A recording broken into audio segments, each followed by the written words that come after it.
tal estáis? Bueno, de nuevo estoy aquí con vosotros porque hoy quiero hablaros de algo, digamos que en plan, entre amigos, quiero daros una pequeña charla sobre la propagación. Fijaros que la propagación es algo muy importante para nuestras emisoras, nuestro trabajo diario como radioaficionado. De hecho,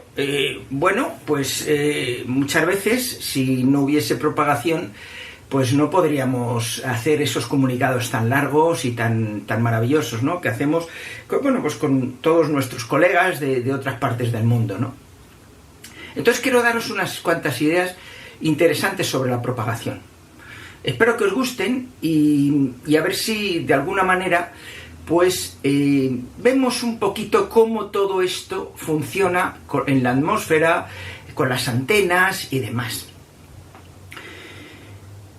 No se puede empezar a hablar de propagación en absoluto si no hablamos de las manchas solares. Porque, claro, las manchas solares crean una energía que en la Tierra, cuando llega esta energía a la Tierra, crea pues una ionización en la atmósfera, ¿no?, en las altas capas de la atmósfera. Claro, cuanto más dentro nos metamos, menos ionización habrá. Por eso las capas más altas de la atmósfera son las que se van a ionizar. Pero bueno, ¿qué es ionizar? Porque claro, nosotros siempre hablamos de eso, ¿no?, de la ionización de la atmósfera y tal. Bueno, pues aquí lo veis. La ionización es, si os dais cuenta, hay un átomo donde, pues la energía solar le afecta, le da, activa un electrón que sale despedido, y como veis, pues aparece un átomo ionizado y un electrón libre. Bueno, pues ese átomo es lo que llamamos ionización, átomo ionizado, y es el que va, junto con los electrones, es el que va a hacer que, pues nuestra señal llegue a la atmósfera y empiece a rebotar y vuelva otra vez a la Tierra, ¿no? Eso sería así muy rápidamente. Tampoco quiero entrar en grandes detalles porque, estas cosas, hay mucha literatura sobre ella, ¿no? Pero volviendo otra vez al tema de las manchas solares, aquí veis una gráfica donde se ve el número de manchas solares en función de los años. Fijaros que aquí se ven dos ciclos, se ve el último ciclo, el ciclo 24 y el ciclo 25.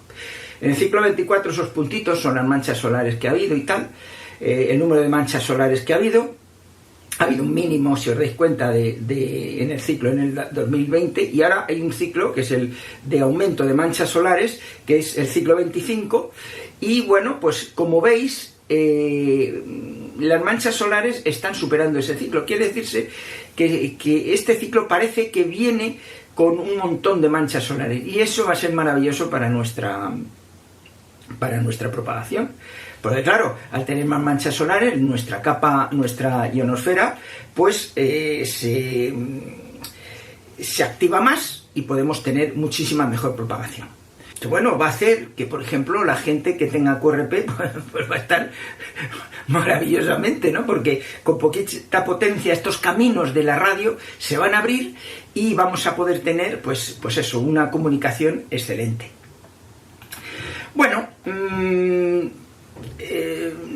Como sabéis, la señal, cuando ya la atmósfera está ionizada, aquí veis la imagen, en la ionosfera, pues el Sol activa esta radiación solar, la activa, esta capa, y hace que el rayo que sale del transmisor, como estáis viendo, sale del transmisor y llegue a la atmósfera, rebote, que realmente el rebote no es un rebote que haga pum y paje, no, sino que se va curvando y llega a otra parte de la Tierra, donde está nuestro receptor. A esa distancia que hay entre el transmisor y el receptor se le llama salto. Y esta técnica de utilizar la atmósfera como propagación se la suele llamar IFS, que en inglés es Ionospheric Skyward Propagation, ¿no? Es una forma muy interesante de poder nosotros comunicarnos. ¿De qué depende entonces este salto? Pues este salto va a depender de la densidad media de todos los átomos que pueda haber allí en la atmósfera que estén ionizados, la fuerza de la radiación solar y bueno, pues claro, también del ángulo que nuestra antena transmita. Mirad, aquí os pongo otra imagen donde se ve qué capas son las que nosotros normalmente utilizamos. Si os dais cuenta, nosotros siempre trabajamos entre la capa E y la F, que es la más alta, y bueno, dentro de la F hay dos, pero bueno, vamos a dejarlo así. Entonces las ondas de HF se van a propagar a través de esa capa F, y las ondas más largas, las ondas ya de menor frecuencia, que ya tienen una longitud de onda más larga, se van a propagar, bueno, pues por debajo, ¿no? Por la capa E y tal. Entonces, en general, como ya os he estado diciendo, para nuestra transmisión, la capa F, como veis aquí, la capa F es la que vamos a coger y vamos a usar, porque es así, ¿no? Para poder hacer estos saltos. Este salto en la ionosfera, pues es un salto simple, como estáis viendo, es un simple salto. Sale del TX y va al RX, sin problema. Pero cuidado, porque dependiendo de cómo esté la atmósfera ionizada, dependiendo del suelo, dependiendo de un montón de cosas, no solamente vamos a tener un salto. Si veis la siguiente imagen, aquí pues podemos tener 2 saltos o hasta 3. Lo que pasa es que, claro, en cada salto la señal cuando rebota en el suelo pues se atenúa muchísimo, y entonces pues al atenuarse pues bueno, pues ya el salto llega con menos potencia, y cuando vuelve otra vez a la Tierra, pues a lo mejor llega con una señal mucho más débil, que puedes captar si tienes una buena antena. Las antenas son fundamentales en este tema. En el diagrama de radiación, los lóbulos que estén orientados hacia arriba, ¿no? Un lóbulo de unos 30 grados, pues es un lóbulo estupendo para hacer DX. Los dipolos, por ejemplo, tienen lóbulos hacia arriba, o sea, que transmiten hacia arriba. Y eso es una complicación. Luego, ahora os hablaré de este tema. Pero fijaros que hay otro modo, como veis aquí ahora, de propagación. Esto es una cosa muy interesante y que yo, por ejemplo, he podido en mi transmisor ver. Y es que la señal puede pasar a la capa F, y ahí en la capa F pues bueno, puede ir rebotando dentro de la capa F sin bajar a la Tierra y llegar pues a sitios increíbles. Por ejemplo, yo estuve hablando con una persona que estaba, para mí, muy difícil desde España en Malasia, y yo creo que fue por un salto de este tipo. A este tipo se le llama Cordal Mode, y bueno, pues simplemente es como si fuera una serpentecilla, ¿no? Que va serpenteando por la capa F y hasta que baja, ¿no? Pero también hay otros tipos de saltos. Fijaros este otro que hay abajo en verde, el Ducted Mode, que lo que hace es rebotar entre varias capas. Sube a la capa F, rebota en la capa E, rebota otra vez arriba, sí, hasta que baja.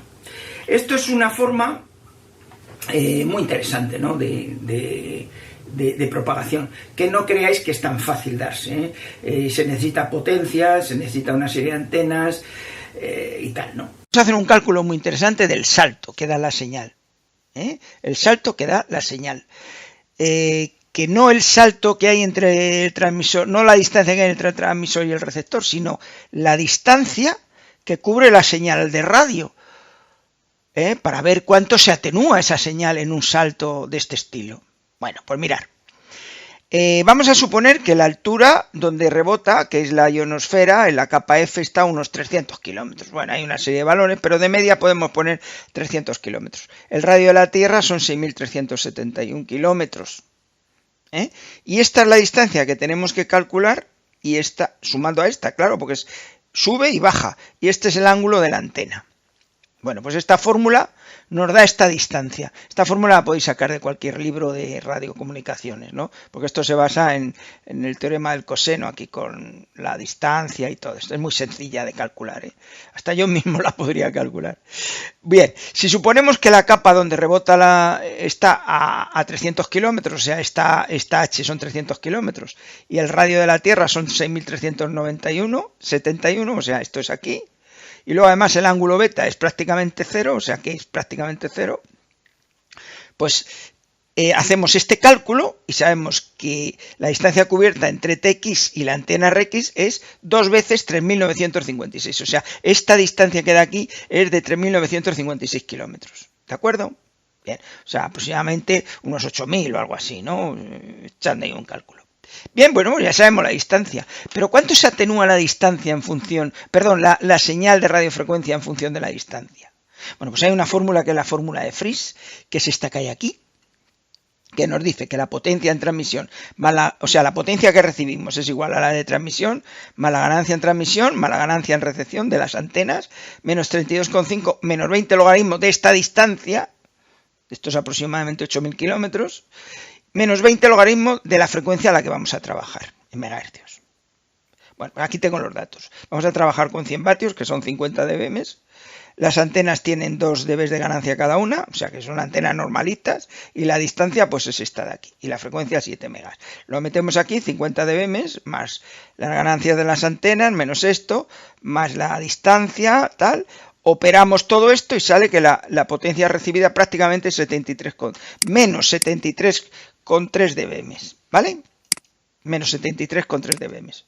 Y 73 dBm, si vemos en una escala de un Schmitter, curiosamente nos da un Santiago 9. O sea que después de 8.000 kilómetros, la señal nos está dando un Santiago 9. Fijaros que esto es muy interesante porque si baja con esa señal, o sea, si estamos en menos 73 y tenemos el umbral del receptor en menos 123 más o menos menos 123, que es lo que suelen tener los receptores buenos, fijaros que podríamos dar otro salto más, podríamos fácilmente dar otro salto más, porque todavía tenemos una potencia aquí muy elevada, pero bueno, en un solo salto.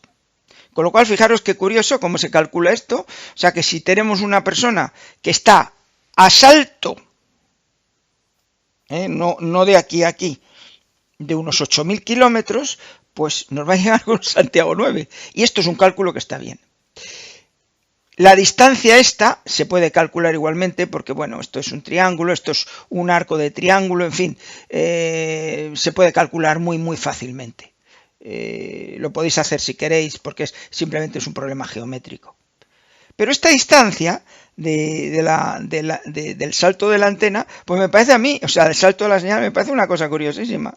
Y por eso lo quería enseñar. Pero claro, para que esto ocurra, daros cuenta que hace falta que la frecuencia sea especial, ¿no?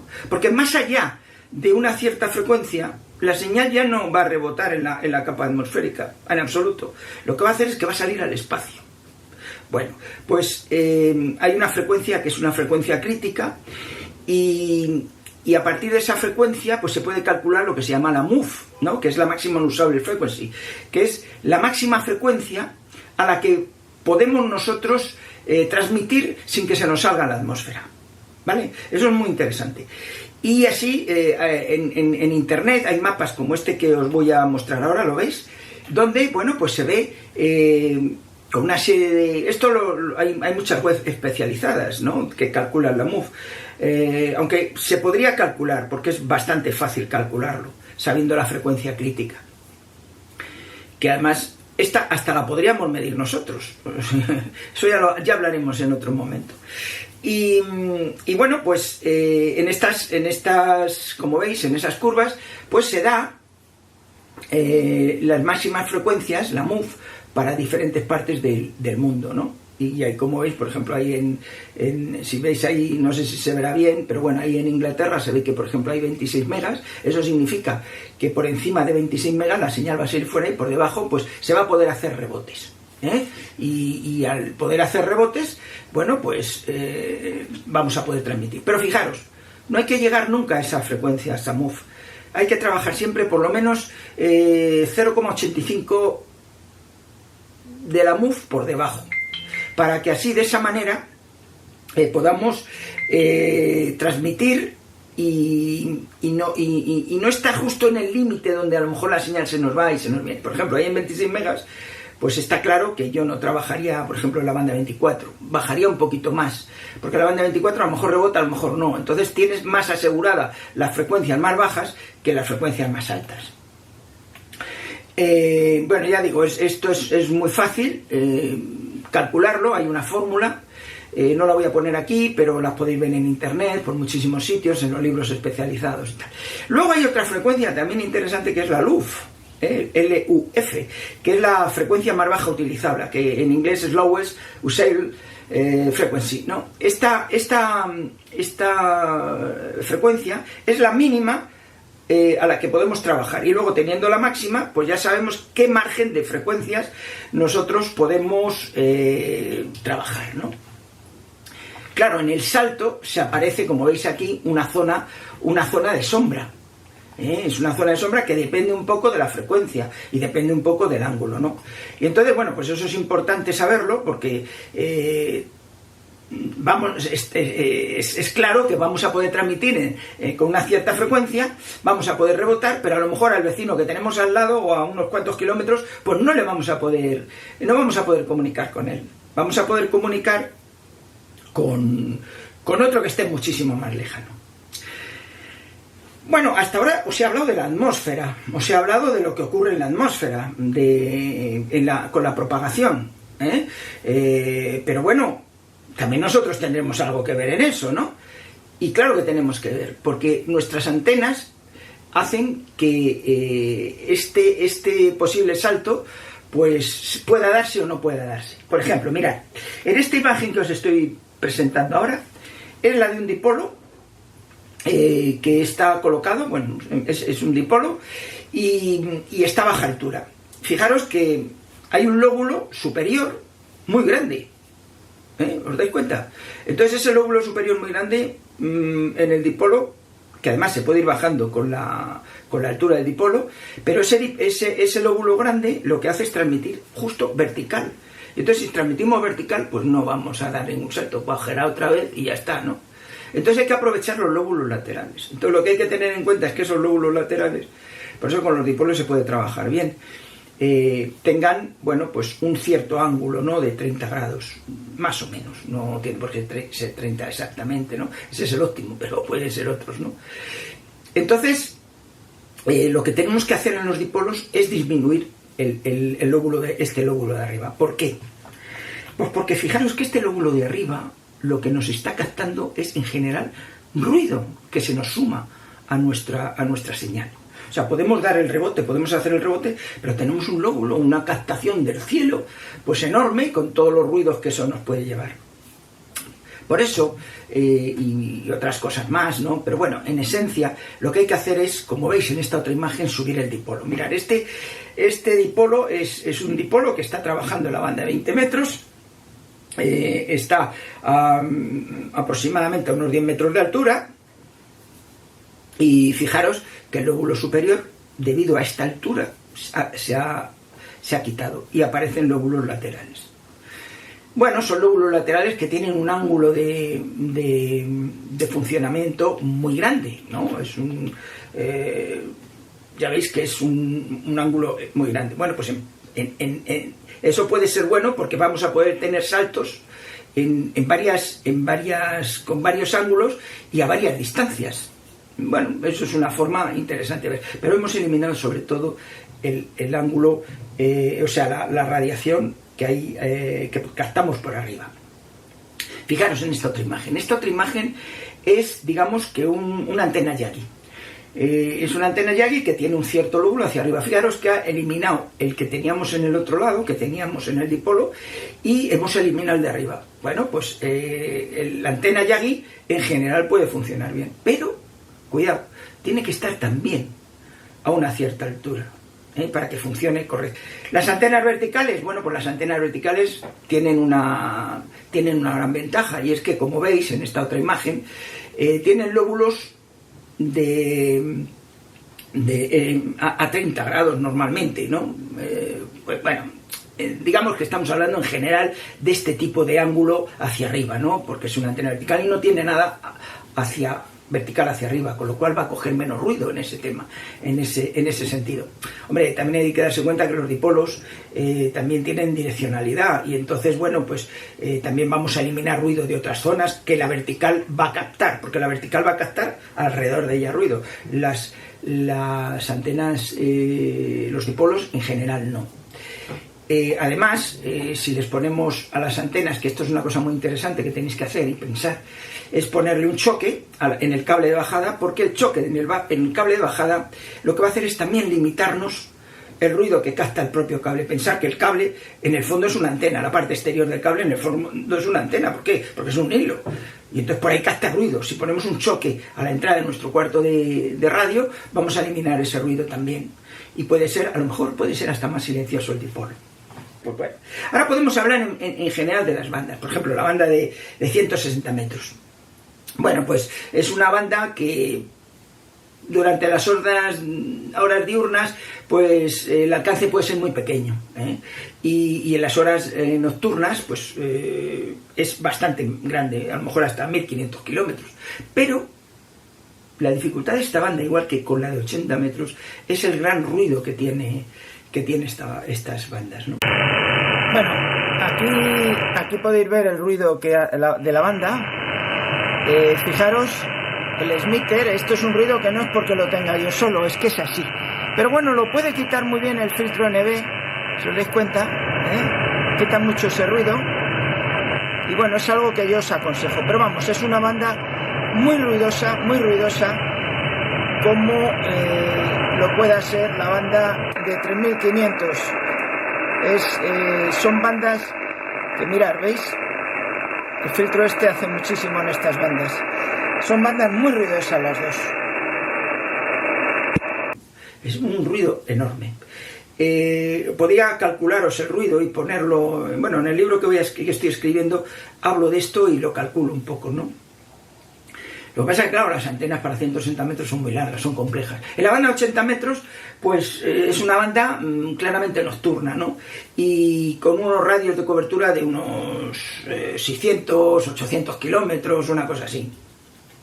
Pero claro, esta banda sigue teniendo también mucho ruido, Y entonces, bueno, es una banda a la que hay muchos radioaficionados ya mayores que les gusta esta banda. A mí me gusta esta banda, me gusta bastante.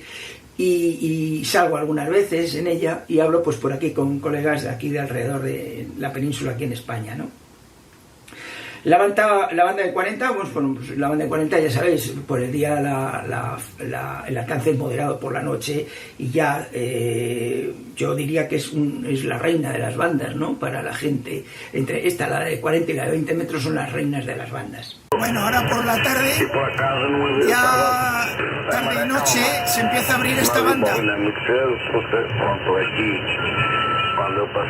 Aquí veis un italiano. Bueno, está la banda de 30 metros, que es una banda muy similar, y está la banda de 20 metros, que esta está activa durante todo el día.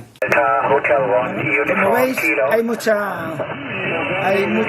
acción aquí. Y fijaros que son prácticamente las 2. Y hay mucha gente por aquí hablando en esta banda de 20 metros. Es una banda que, como veis, pues muy interesante para todo el día. Y además permite comunicaciones por todo el mundo. Es una banda estupenda. Junto con la de 40 creo que es de las mejores, aunque a mí me gusta mucho también la banda de 15 metros. Y su mejor actividad siempre viene a estar entre las 7 de la tarde y las 9 de la mañana siguiente, ¿no? Y ahí es donde hay más propagación y donde se puede trabajar mejor con ellas. La banda de 15 metros, bueno, pues es una banda diurna y solo además en periodos donde hay mucha actividad solar.